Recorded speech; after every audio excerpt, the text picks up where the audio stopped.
Tracking all my interests, it's who I am. I'm trying to make these digits look like EINs. When the help ain't free, you all help me. Salute to folks who turn their names to LLCs. The wealth is in itself to help a non-profit. To be better women or better men, whether business by veterans or common folks with a dream. We're all born with the same strength. We tread waters that were untouched. Let's be on the same wavelength. Behind the lava, front of our eyes. Let our legacy live off it when we're up in the sky. All signs point to us to help someone make a difference. With God as my witness, cause talk business. Welcome to another episode of Behind the Lava. My name is Johnny. I will be your host this evening. Today we got a little special guest, special treat for you guys. I'm joined by my co-host Spencer Harmon and Michael Tan. And so before we get into this, this episode is brought to you by Latai Watches. Get yourself a little piece of history, something to portray your heritage and yeah. So going right into this, we got a special guest for you. Her name is Sala Afalava. She is a therapist out of Washington State. She's also a 15-year veteran of U.S. Army. Thank you for your service, by the way. And we like to do these little business highlights because we feel that a lot of our people who have started businesses really need to get the word out, and we're just a little bit of an avenue, a little bit of stepping stone to help us along, or to help you along, and those who have businesses who are interested, and maybe our platform might reach out to a few or maybe a lot. But before we get into this, I'd like to give the chance to Sala. Go ahead and introduce yourself, a little bit about yourself personally and professionally, some of your credentials. So Sala, take it ahead. Yeah, thank you, Johnny, for the opportunity. Thank you, everyone behind the Lava for this amazing opportunity to be one of your guest speaker. So a little bit about me personally. My name is Sala Afalava. I am a mother of two amazing, handsome boys and husband. We've been married for, I think, 17 years this year. We were both in the military. And that's where we met. So, professionally, I am a licensed mental health therapist here in the state of Washington. I have my own private practice that I'm currently working out of and seeing clients. And then also doing a lot of different community work that I think you'll get to hear about later on. And also currently a student. I went back to school to get my doctorate. So, just staying busy, but hopefully that's enough info just to kind of get everybody interested a little bit about me and a little bit of what I do. Thank you. Well, welcome onto the show. Now, can you tell us a little bit about your business? Your business is called Hope Counseling. Mm-hmm. It is strictly online, correct? Yes, that's correct. But you're still based out of Washington State. So tell us about that, please. Yeah, so my business is called Hope Counseling PLLC. Again, I'm a licensed mental health therapist in Washington. So, therefore, in terms of what I do, as services, I work with people that are experiencing mental health difficulties, and I see them mainly online. And I think when I started my business, it was in 2020 when COVID and everything just kind of kicked off, and it was a lot more convenient to be able to see clients online versus being in person. And then I've just been, seeing clients that way via telehealth, just because it's not only for my convenience, but also for my clients' convenience as well. Nice. Now, are your services specific, or is it like a broad range of mental health, or do you dial in, or do you specialize in certain topics or certain types of mental health? Yeah, for sure. So I work mainly with anxiety type disorders, and also people experiencing traumatic situations. And then also I enjoy working with couples. So I also see a lot of couples with, different relationship type concerns. things like that. And then I just do also a lot of like speaking engagement type of events locally in Washington. But I would say like my focus is mainly just anxiety type disorders, trauma, and then, just kind of doing a lot of speaking engagement type stuff. So Sala, could you touch or share on why be a therapist? Why mental health and counseling? What inspired you to take this journey? Yeah, great question. So I think growing up, I want to say if I was to be able to reflect back in my life growing up, I've always had these, I would say my cousins would say strengths in me where I was always a good listener, type of deal where my cousins are the ones that's always coming up to me and I'm the one that everybody tells their problems to. And I'm the one that everyone's kind of like going to for advice and that kind of stuff. And they've always highlighted like that type of strength in me that I never really saw then. But if I was to reflect on it now, I'm like, oh, I definitely had some of these qualities or some of these strengths that would, say make for a great therapist. But my journey really didn't start off that way. As you guys know, like I've been in the military for a few years and then getting out of the military and trying to figure out what that life and what that transition is like outside of the military, especially after you've been in for such a long time. And then you get out, it's like, okay, what do I do now? But then just, going to school, and I went to school not even really knowing. I was just going just to like, because the military is paying for it. Why not? That's my benefits right there. So going to school, military is paying for it. But it wasn't until later on in my undergraduate and getting my undergrad in social work that I really realized that I really enjoy like interpersonal type of connection with people. And again, that kind of brought up to me or reminded me of like some of my own strengths and what I can kind of bring into that space. So I then after getting my bachelor's in social work, I was like, okay, so now what? Like, should I just work in a community and do social work and that kind of stuff? But I think at that time, I really just wanted to learn more. And I wanted to not really work in that field of social, but I just wanted that one-on-one connection with people and to work with people like one-on-one and in that setting. And then just looking around and like all the different schools in my area and then finding what kind of programs that they offer that kind of maybe match what I wanted to do at that time. So then finding out like, okay, there's a counseling psychology thing. And then it took a while for me to kind of like let that sit in my mind, like be a counselor, be a therapist, because it's not really something, first of all, it's not really a field that a lot of Samoan people go into, so, you have a lot of our community members that are going into, being a lawyer or, being in business and that kind of stuff. But when you're talking about like being a therapist, being a counselor, like it's almost like it was something new for me.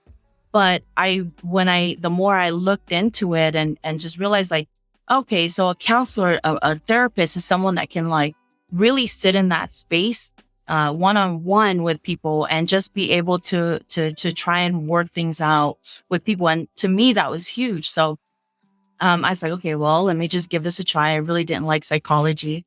I'm a person of faith and I felt like psychology was like, I don't know. But then the more I got into it and the more I was able to learn about the field, I think that sort of like really, I kind of fell into it because then I was like, oh my gosh, this is so me. This fits my personality.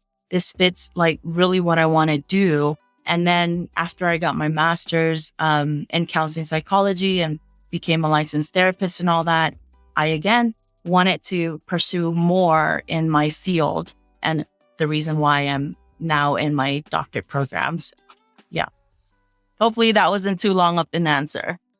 No, not at all. And in fact, I just want to point out, you must have some real passion for your work and some real confidence in your abilities, because when you consider, you said you were in the Army for 15 years, I believe. And, that's the way a lot of soldiers will look at that. I'm like, hey, I'm 3/4 of the way to retirement. Yeah. But the fact that you're like, you know what, I don't need these 5 years. I've got bigger, better things to go do. I think that says a lot. And so I commend you on that because, like you said, it's a common theme where soldiers have issues like transitioning from military life to civilian life and finding their purpose. So I'm glad that Yeah. you found one that you're passionate about. Now, I just wanted to ask because, we're starting to hear a lot more in the social sphere, people talking about mental health, which is a good thing because, it's obviously a very important thing and one that's been, traditionally neglected in American society. And we're hearing people talk about it more, but I don't know if that exactly means that we've got more people going into that field to offer that help that people need. And so I'm glad that you're doing that. And on that note, I just wanted to ask, what is it that sets New Hope Counseling apart from other businesses in the same industry? Like, obviously, like you're trying to keep your business going, but you're also part of a larger community that altogether is trying to help people. So like, what exactly do you offer that sets you apart from your competitors, so to speak? Yeah, I want to say like when you're talking about like what makes my business unique, I think it is unique in the sense that it's a private healthcare setting. And I think a lot of people like don't realize that, and they'll see it as like, oh, it's a business, right? But it's not really one of those business that you're like, like how everything else where there's advertisement, that kind of stuff, right? Because like we're talking about mental health. We're talking about a space where, people are going through a lot of difficult things, and this is where they're going to, right? So I think, like I said, a lot of people, when they think about like my business, or at least when I think about it, it's like, I think it's different and unique in the sense that it's a healthcare setting. And, so things like confidentiality, things like HIPAA, things like my client rights, things like licensure comes into play, and why I think it's a lot more different than like, and any other business where it's like they're trying to sell a service, right? It's like, unfortunately, like I'm here because of, a lot of the things that people are going through, right? So it's, I think like, in that way and in that sense, it's kind of unique, but then I want to be able to like look at it, and hopefully people are able to look at it as like, it's a healthcare setting. Because if you guys think about it too, like with our community, going into seek mental health services, there's still a lot of stigma around it. There's still a lot of, things that are taboo, because we're more likely to just kind of sweep things under the carpet versus going and talking to a professional about it. We're more inclined to, keep things in the family. And whatever I'm going through, let me go pray about it. Let me go talk to my pastor about it. But then considering, a professional that really is kind of like equipped or is able to be in this field and is able to help them. It's like sometimes they don't really think of it in that way. So I think like when you're talking about like what makes it unique, again, I go back to, it's just unique in the sense that like it's a healthcare setting. And I think maybe a lot of people don't really see it as that, if that makes sense. Yeah, totally. And I also wanted to touch a little bit on the fact that you mentioned that there's not a lot of Polynesians that get into this line of work. Along those lines, like how does your cultural background as a therapist of Samoan nationality influence your work, would you say? Oh my gosh, so much, because I often get so many people that are coming like, they're looking for someone that looks like them. Like that's, and you can, I also work with another one of my colleagues. Like we are the only two Samoan mental health therapists in the entire state of Washington. Two Samoan mental health therapists. So everybody, PI community, Pacific Islander communities that are seeking these services, it's like it means so much to them to be able to find someone in this field that all automatically at the get-go knows about their culture. Like they don't have to sit there and try to explain to, and to explain to like, say, for example, like a white therapist about their culture. Like they come in and I already have the knowledge about the Samoan culture. So that it's like, they don't have to explain those things. So it's a lot of it has to do with wow, like I have someone that looks like me. And now they already feel comfortable to be able to talk about some of the difficult things that they're going through. That's amazing. Because it's like pioneering. You're walking down a path that not a lot of people walk. You're starting to provide a service that normally we would go to someone else for, not of our nationality. So I commend you on that. So ask yourself, if I were to die tonight, would my family struggle to make just next month's bill? Not to mention every month after that. If you answered yes to that question, then life insurance is your best way to help your family be prepared. Now, none of us know when we're going to go back home. And we've all known more than one person that was very young and healthy, yet still passed away unexpectedly. Now, the younger you are, the chances are smaller that you pass away before your parents, but are willing to take that chance with your family's life. If not, then the next thing you need to figure out is how do you get the most life insurance possible for the smallest amount of money. Most agents are captive agents selling only their captive agency's options, which are always the most expensive. You need an independent agent like Ray Keller, who started Independent Island Life Insurance Agency specifically to help everyone get the most affordable life insurance possible. He maintains access to every carrier out there and is never beat on price or quality. I mean, how do you beat someone on price or quality when you have access to it all, right? So short answer, you don't.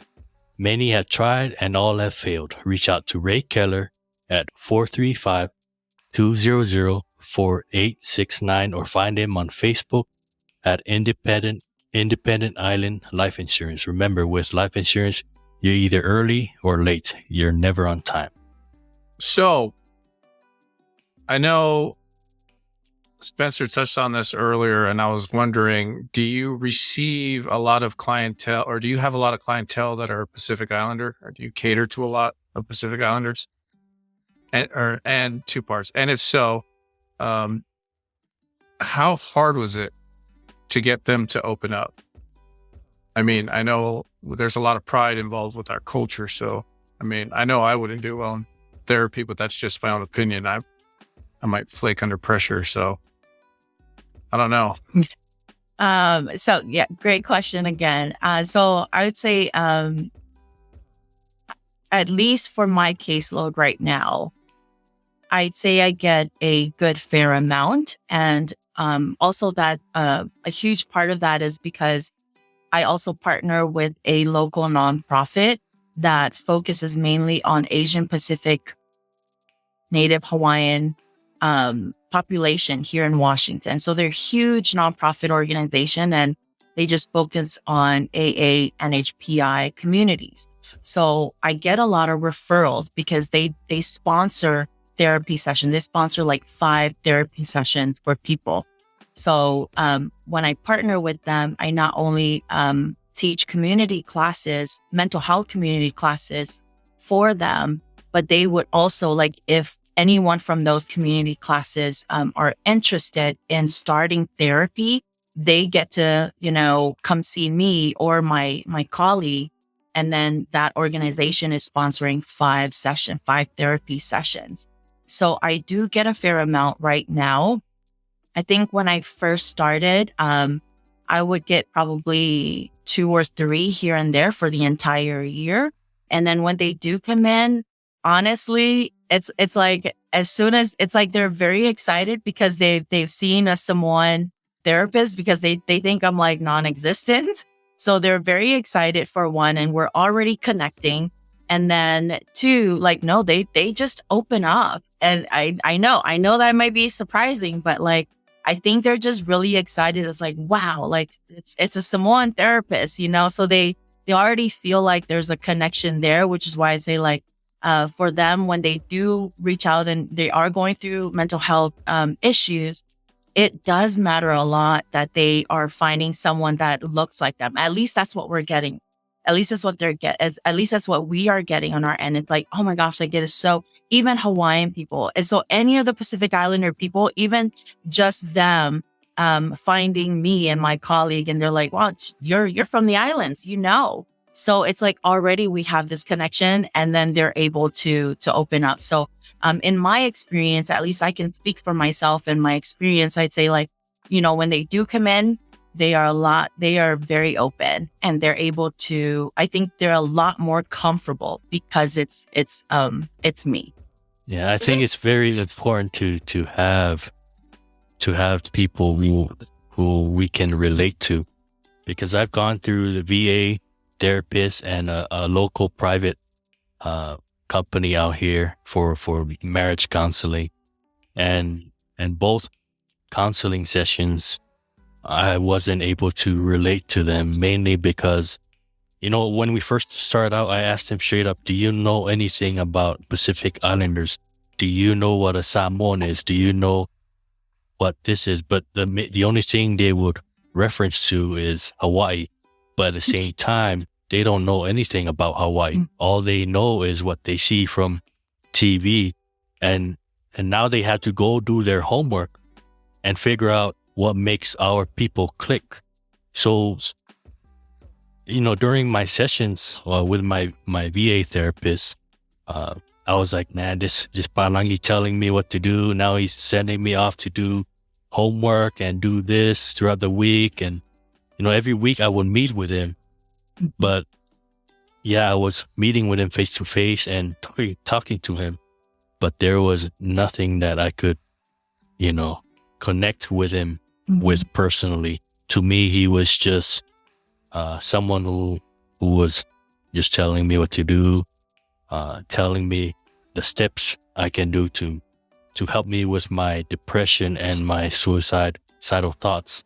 So it helped me, but long term, because I don't have that connection, because he wasn't, Samoan or Pacific Islander, it became like a hassle for me. It was just another appointment for me to make, because, he wasn't someone like a friend that I could talk to. So that was my experience with a therapist.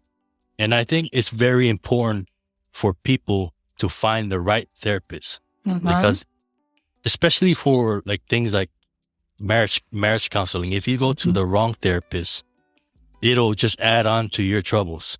Like the first therapist we went and saw, he was just reading through the routines, and we knew that he was new.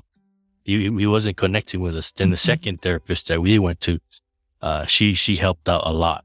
So my question to you are, as a business owner, what were some of the challenges that you faced in the mental health counseling field? Oh gosh, before I answer that question, I want to go back to what you said about the importance of finding the right therapist. I 100% agree.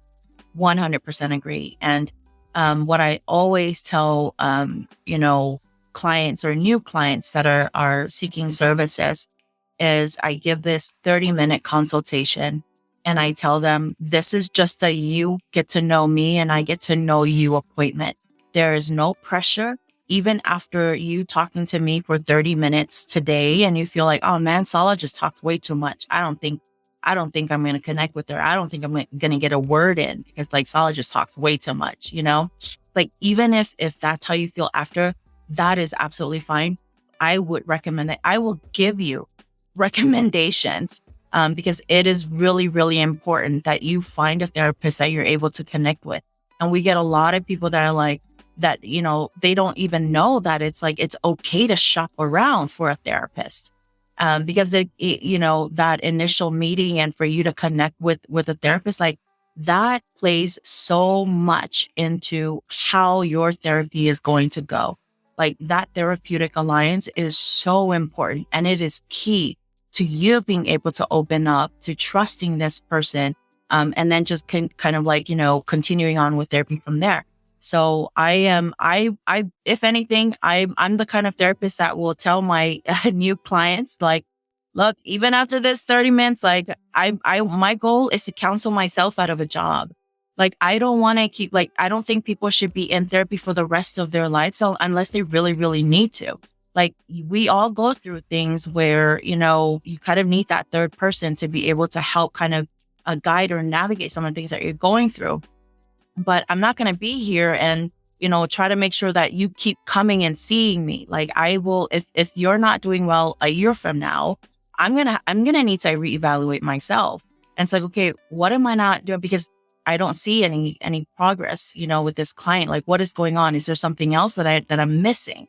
Right. So it goes into all of that, but none of that works if this therapeutic alliance, this alliance between the therapist and the client is not there. So it plays a huge part. So I cannot stress enough how important that is. So thank you, Michael, for mentioning that, because that is huge in therapy, to be able to find the right therapist that you're able to connect with. So going back to your questions about, being the challenges of being a business owner, right? Like, I feel like for me, it's just getting used to the business side of things itself. Like, I have a degree in being a therapist. I don't have an MBA. I had to learn all of this business stuff, on my own. And that's not something that I was, that they, kind of factored into our therapist degree. So everything, I feel like it's been 2-3 years now since I've opened my business there is a lot of challenges as far as I have to get used to this is what you file every year for taxes. I'm like, I don't like doing that. I just need to pay someone to be able to do that. But when you're talking about the biggest challenges that I face as a business owner, for me, it's just being able to get used to the business side of things, because like I said, I don't have an MBA. I have a degree in being a therapist, and that's what I'm good at. So every year I feel like I'm learning to be a business owner. But at the same time, I'm also maybe learning to be able to find out what I can outsource, what I can, really have to be able to pay someone to do versus me having to do that, but recognizing that, okay, this is obviously not my strength. So I need to outsource that to someone else that maybe that's their specialty when it comes to the business side of things.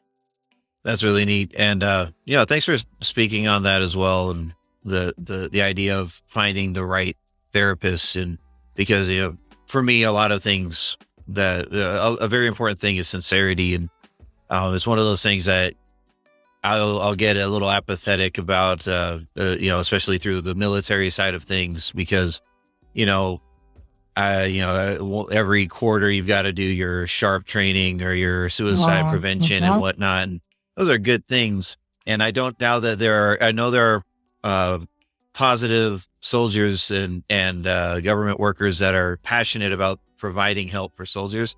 But over time, it kind of feels like, this is more of the Army's transfer of liability training. Like, if something happens to you, they can say, oh, no, we got the sign-in roster right here, so you can't blame us.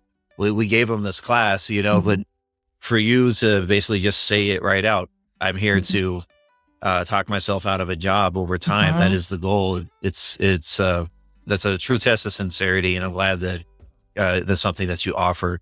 I just wanted to go back as well to the challenges of running this business.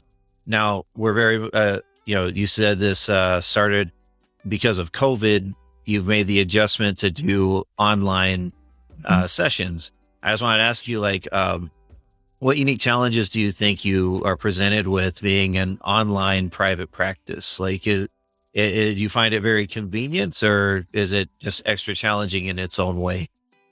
Yeah, for me, it's very convenient, especially with my current, lifestyle, as far as I'm also attending school, right? So I'm at my school campus 2-3 days out of the week. So doing everything online also affords me the ability to be able to drop my kids off at school and pick my kids up after school, and then being able to make dinner for them before I head off to school or something. So it affords me a lot of ability to be able to do a lot of those things that are important to me and my family. And then also like, as far as like challenges, I would say like when it comes to clients,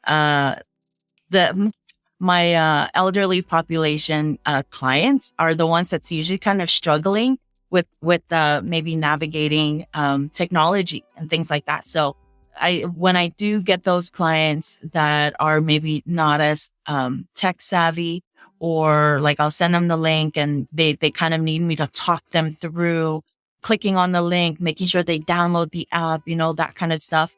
That I would say that about be the only challenge that comes up, other than of course like say internet issues when it's like bad weather season, that kind of stuff. But I'll always have a backup, or I'll always kind of let my clients know ahead of time, like if it's stormy weather here in Washington and internet's kind of iffy, I'll just kind of let them know ahead of time, like, hey, in case that we have a disconnect or something like that, I'm going to log on from my phone instead of the laptop, or something like, so I can just be on, different network or something like that. But that's all I can think of as far as like challenges with being online, but it works out for me. Maybe one day I'll do the brick and mortar thing, but for now and just where I'm at in life and my goals and my lifestyle, seeing my clients online is a lot more convenient. Any, without violating any HIPAA laws or confidentiality laws, any success stories or something that really impacted you, or something involved with the business at all? Yeah, most definitely. Gosh, it was a one time when I think what really kind of stands up to me is I really, really like I can see, vast array of like different clients from, different demographics and things like that. But what really gets to my heart is when I see people in therapy and they're seeing me, like that really like gets to my heart. And so maybe that's why this kind of stands out a lot more to me, or this encounter with this client. But this client is much older, Samoan woman, and she's probably in like her 60s or something like that. But anyways, I got to see her in our initial session and things like that, and being able to help her work through depression. And mind you, this was one of the sessions where I had to do in complete Samoan language. So for me to even be able to like do what I do, but do it in our language was huge for me.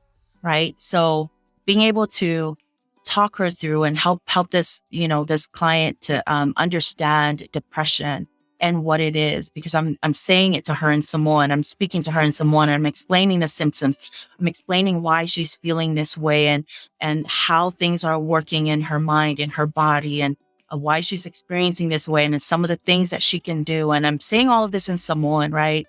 And this particular client like really stands out to me because I could see the light bulb kind of go on in her mind, as I'm explaining depression. And I'm like, we don't even have a word for that. It's like I have to say a whole sentence in order for her to really understand, depression, right? So I could see kind of like this light bulb go off in her mind to where she's like, wow.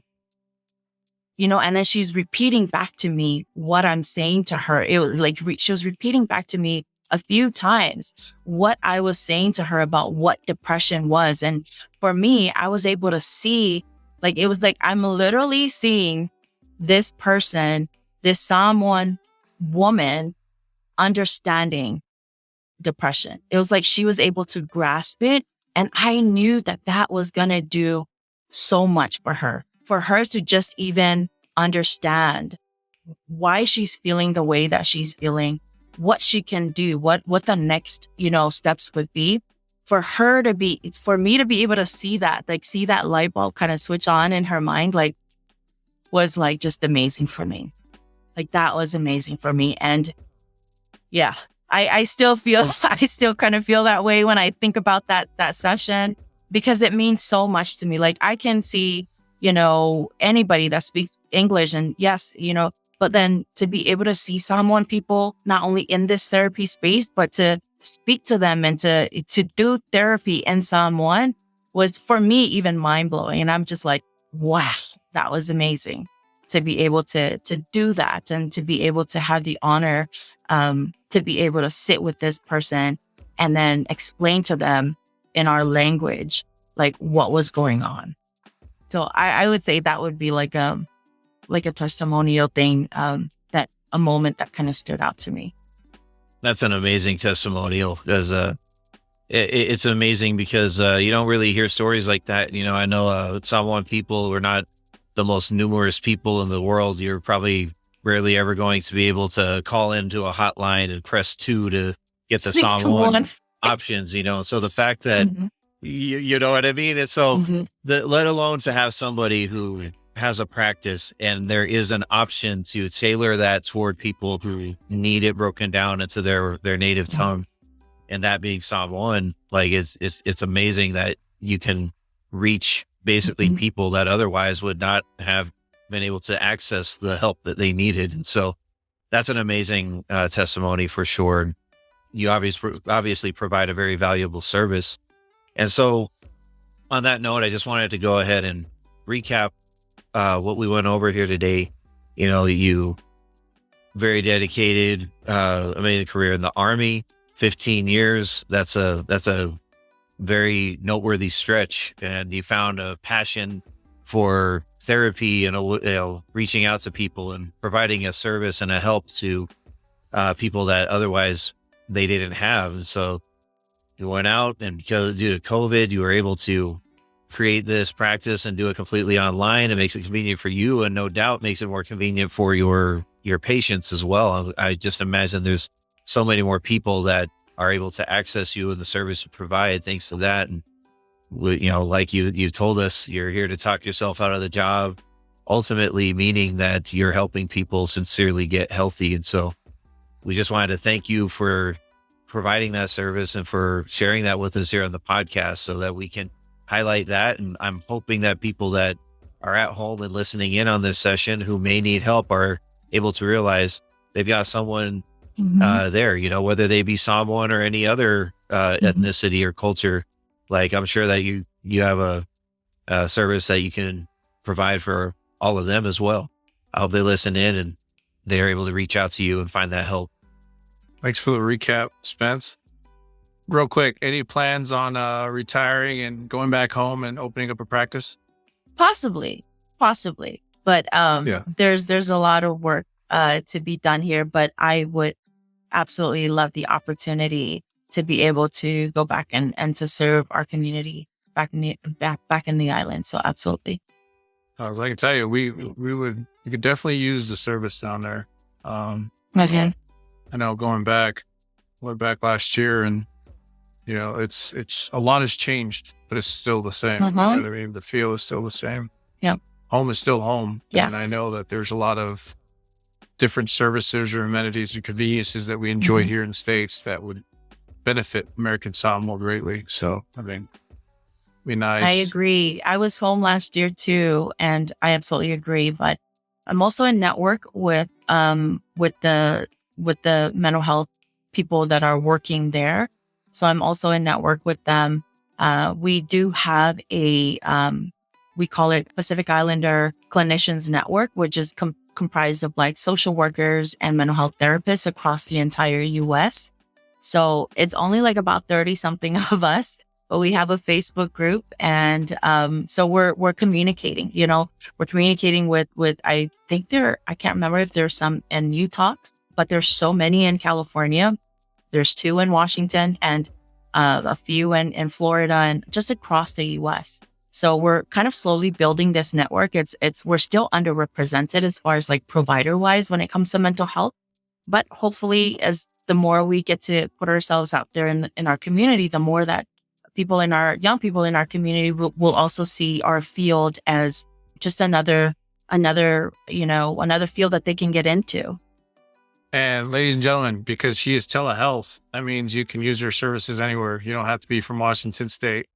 I have to say this because there's a lot. I'm pretty dumb for stuff like that. Like, unless you openly say the obvious, I won't. Like, actually, okay. So correction. So correction. Oh, okay, never mind.